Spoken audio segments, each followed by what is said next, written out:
Hey guys, my name is Oscar Blake. This would be my first time ever making a YouTube video, so please you guys be gentle with me when it comes to this. Reason I'm making this video basically is just to show you guys that it's possible to upload third-party apps onto the Apple TV. As you can see, I uploaded this one yesterday. It's called Streamer.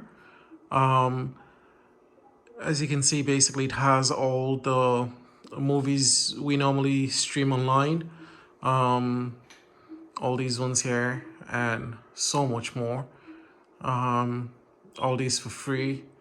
Let me show you. Just go to the movie section here. There are thousands of movies that you can stream and watch online.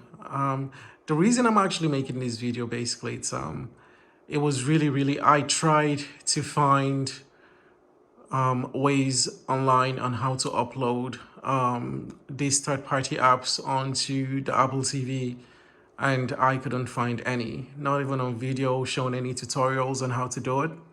And last night, I basically, to my surprise, I managed to do this myself. So I'm gonna upload the next video on how to do this, and hopefully this will help other people out as well that are trying to upload such movie apps onto their Apple TV to watch.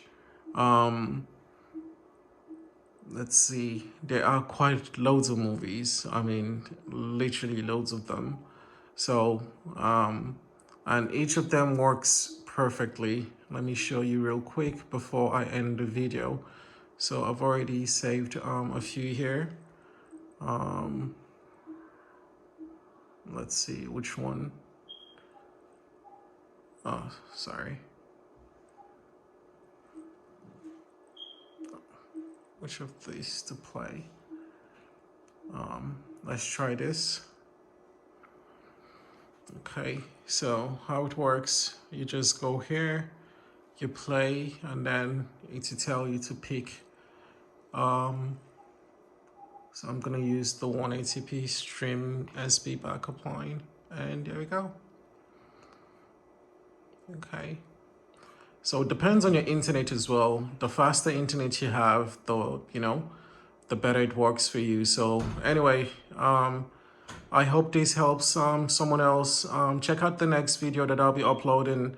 I'll show you how to upload the IPA tvOS onto your Apple TV. Okay, have a good day, guys. Bye.